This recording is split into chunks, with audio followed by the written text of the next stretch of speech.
Welcome back to another episode of the Barron Report. This is the Coronavirus Impact special series. It's the impact on the restaurant and hospitality industry, and today is a big part of what is hitting us in terms of this discussion today. So pretty much a somber moment. We have been seeing since last Friday the national emergency declared by the president. Obviously, we are now seeing states really taking some specific actions that are impacting the restaurant and hospitality business like it has never been impacted before. Today we'll talk a little bit about our estimates and the Foodable Labs model. Before we get into that, I want to talk about things that need to happen to flatten the curve. We've been talking about this in the past couple of episodes, but things are changing in terms of items on that list to the right. So event and conference cancellation or postponement is already done. That is a factor that may be unfortunately moving into even the summer months because of the impact in how long it takes to prep for an event. I fear, though, that what we could be dealing with is a psychological effect over maybe what could be years to come on large gatherings and just the whole idea of how you operate in a scenario like this, because this essentially is going to change a lot of how people think about connecting in person. And this is going to be very interesting to watch. Next up is cancellation of domestic and air, both domestic air and rail. Though that has not been done yet, that is most likely going to be the next major stoppage that we'll see. All events, when I say events, not necessarily conventions and things of that nature, but smaller events could be, obviously could even go down to the likelihood of things like weddings and things of that nature where large groups gather. School closings has already started to occur. Most states, including New York, which kind of held on fairly long before they closed their schools, but Mayor de Blasio has closed schools there. Here in South Florida, we got the word last Friday schools would be closed, and they are closed this week and will be until the end of March. Likely, though, we'll see closures into April. And then last is restaurant and bar closings, and that's what we're talking about today. And though that has not been the case of late, with the exception of Seattle, Washington, though now we have seen the order from the governor's office in Washington to require all restaurant and bars close, I believe with takeout and delivery services only. And we'll go into the states that have pretty much been hit. I want to kind of show you some things, though, that we've been tracking here on Instagram. And this is just some of the things, obviously, that has been going. The first post right there you see from Monteverde, which is there in Chicago. Obviously, they've been hit. They have closed their doors. Also with Andrew Carmelini in New York. The Dutch is now closed. Red Rooster, which is Marcus Samuelson's operation there in New York, also closed. And the likelihood is now with New York is that we do have restaurant closures in place. Also Bobby Flay closing restaurants. Brittany Anderson now closing her operation. It's really essentially down to just takeout and delivery to help save this industry. This is what we talked about last week that was likely going to happen in terms of shifting our business model and repatriating some of our employees to actually doing other jobs within the organization, at least until we can get through this. Now, I don't know how long this will happen or go, and what we're going to be dealing with if we see an actual quarantine or complete lockdown in the United States or in some of the major cities. New York, of course, would be a city that most likely will happen just because of the case acceleration that they're dealing with there. And when I say lockdown, because that changes the model, we're working on Foodable Labs right now on our L2 model, which essentially is looking at key cities with lockdowns and restaurant closures, but still allowing takeout and delivery. If we move to our L3 model, which we've already started to work on in tracking an algorithm to look at what kind of impact that would have in terms of or restaurant closures and sales impact, that would occur if a quarantine or a major lockdown occurs in the major cities, which is where most of the populace is in terms of restaurant operations. I want to break to a slide here. This is the first time we've shown this, and this is in our current L1 model for Foodable Labs. Essentially, what we're looking at is by 3:30, the end of March, in about 15 days, 14 days, we could see 28,695 restaurant closures based on the accelerated rate that we've been tracking on Foodable Labs of closures and the accelerated rate in which we're seeing the impact of some of these states closing restaurants for traffic, dine-in traffic. By 4:20, this is the one that's a bit more scary, is the acceleration on up to 56,000 restaurants, into 56,274 restaurants closing. And by 5:25, 81,000 restaurants. Now, I want you to put this into perspective. This is between March 30th and May 25th, which is less than 2 months. Last year, we had less than 80,000 restaurants close, and we had a positive and net gain of about 10,000 restaurants. The problem is we're not seeing net gains now. Openings obviously have been either delayed or severely hampered, so we're not seeing any net gains to speak of, but the closure rate in such a short time, and this is just currently in the L2 model on Foodable Labs, which is our basically our level 2 analysis on some limited movement, but still having takeout and delivery available. Look at the sales numbers, and this is the number that I think is most impactful. This is our weekly numbers. So a normal weekly revenue that we track in the restaurant industry is around 5.1 billion out of our data set, which is about 60 to 70% of the entire industry.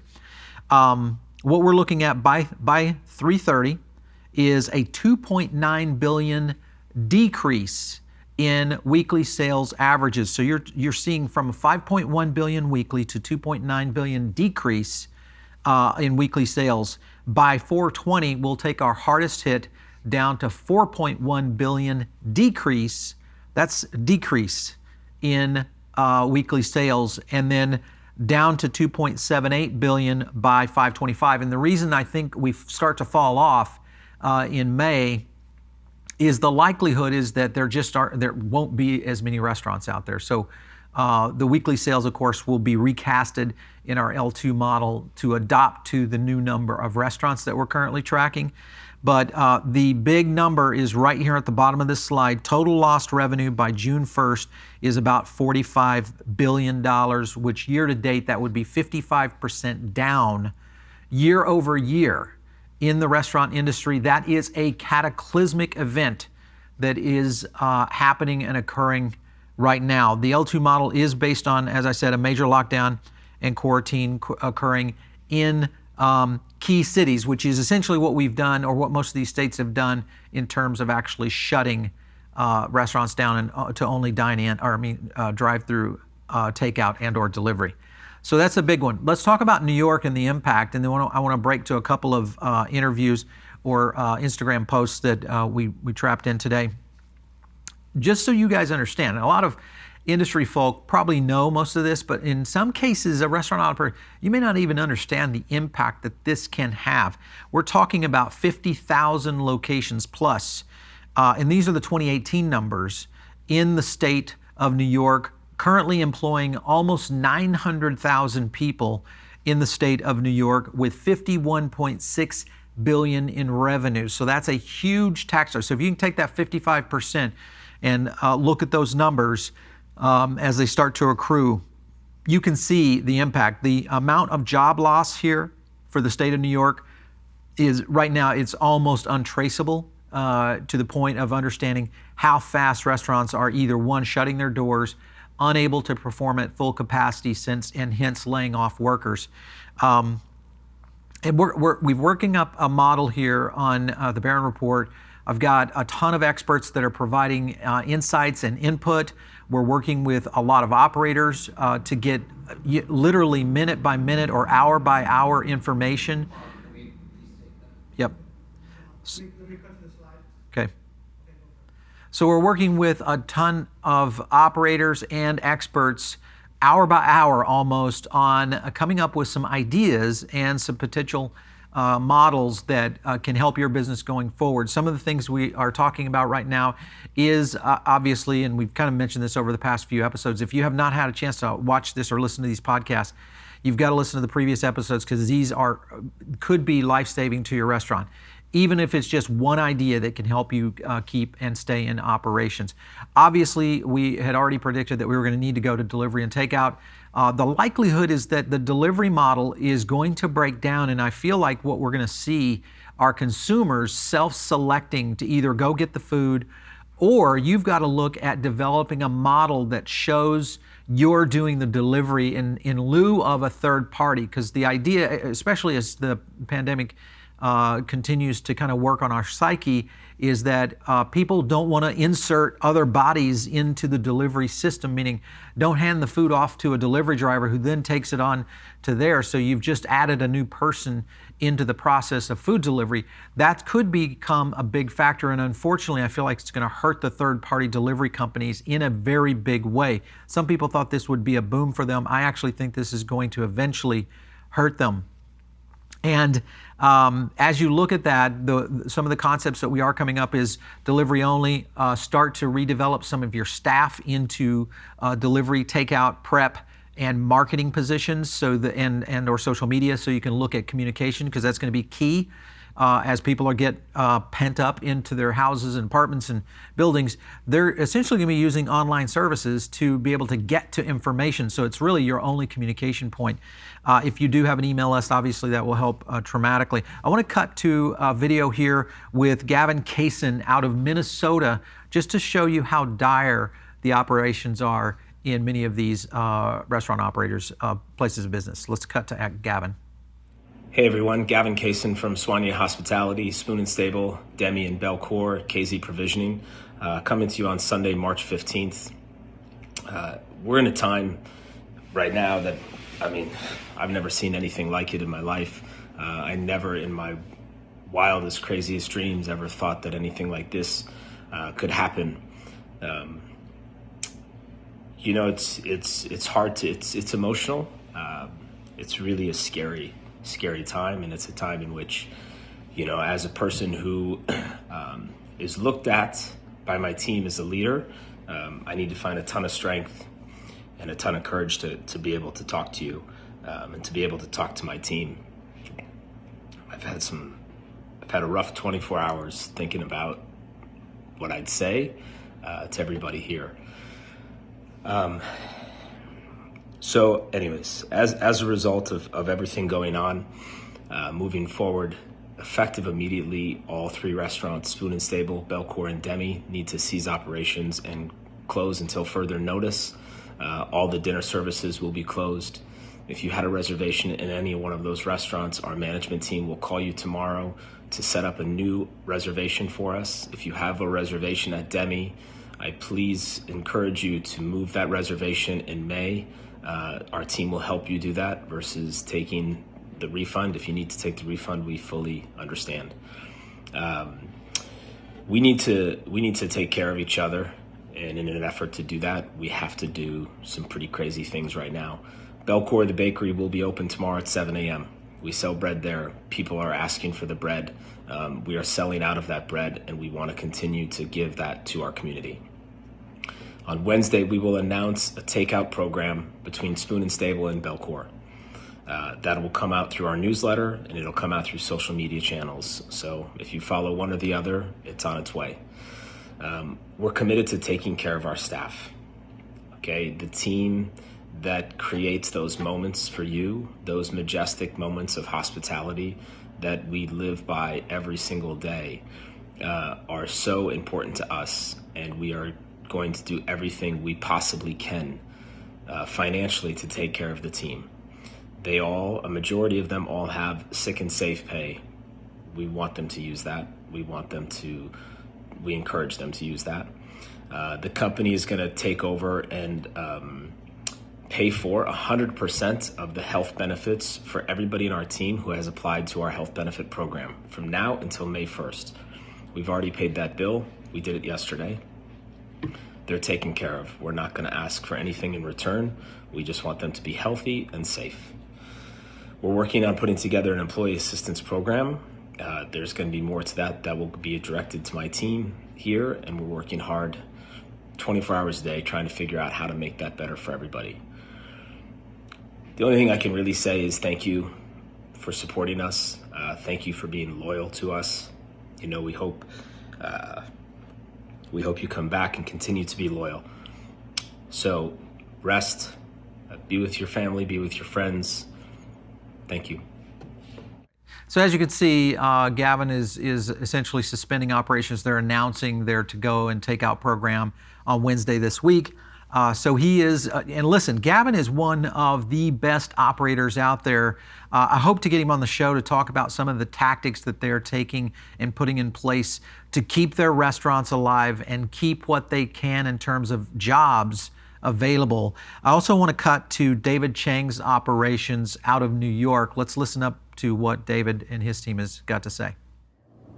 The food industry is going upside down right now, as is the world as we try to navigate the new normal that is a life living in a pandemic.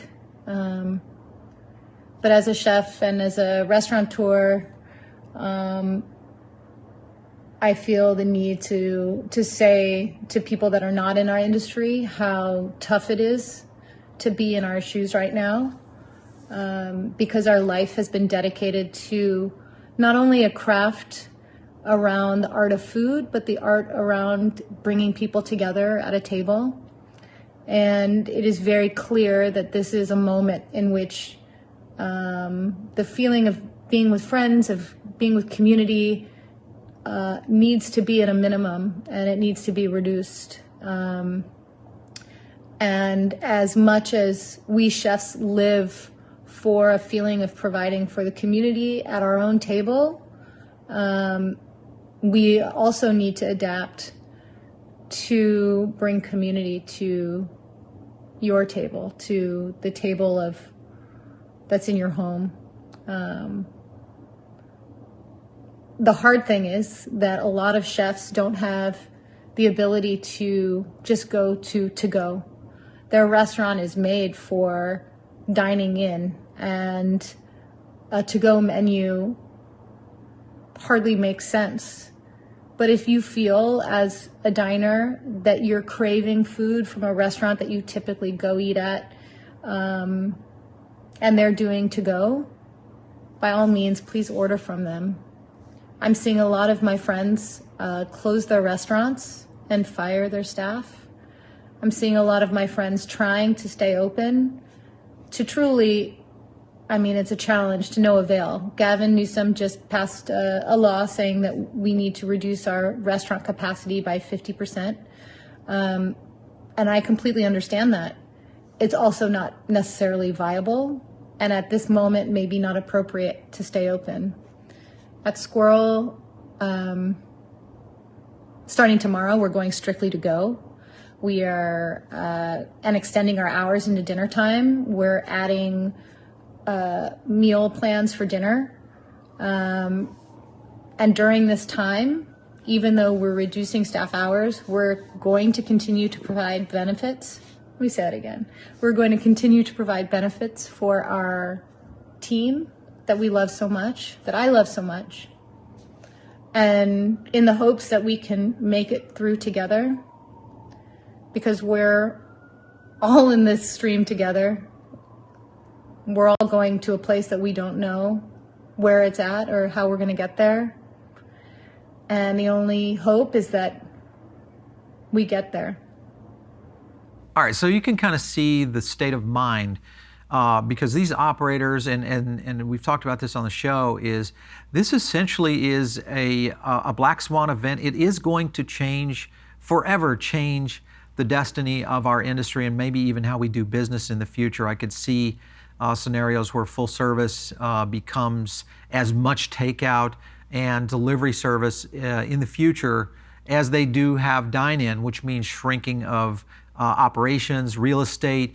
The flow of what we're going to see in terms of how this impacts our industry is going to be pretty massive. I want to cut to also another state, and that is the state of Illinois. And I'll talk a little bit here with two last clips, but Illinois, 25,000 eating places and drinking places in that state. Really, that's grown quite a bit. They're up close to 27,000 now.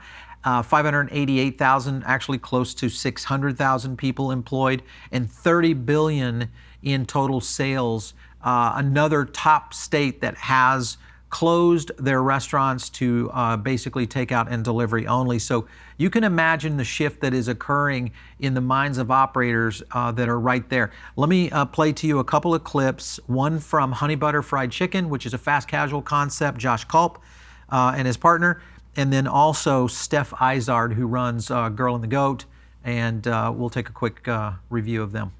Governor Pritzker, thank you for your leadership today in calling for all Illinois restaurants and bars to close with the exception of delivery and pickup. We support your decision to prioritize the health and safety of our staff and community. As a proud member of the Independent Chefs of Chicago community, we and all who work with us are calling for your help. Few workers in Illinois are more vulnerable than these employees, and few businesses are more at risk than ours.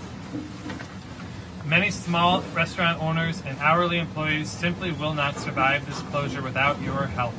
We are asking you to immediately announce a detailed plan to support emergency unemployment benefits to all hourly and salaried workers furloughed during this crisis, to eliminate the payroll tax, and for rent and loan abatement for workers impacted by this mandate. Show us what those people with both power and means intend to do for people who have none.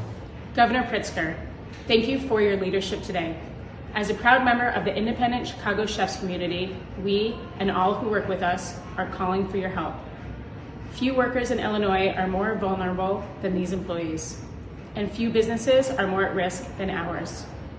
Many small restaurant owners and hourly employees simply will not survive this restaurant closure without your help. We are asking you to immediately announce a detailed plan to support emergency unemployment benefits to all hourly and salaried workers furloughed during this crisis, to eliminate payroll tax, and for rent and loan abatement for workers impacted by this mandate. Show us what those people with both power and means intend to do for people who have none. Thank you.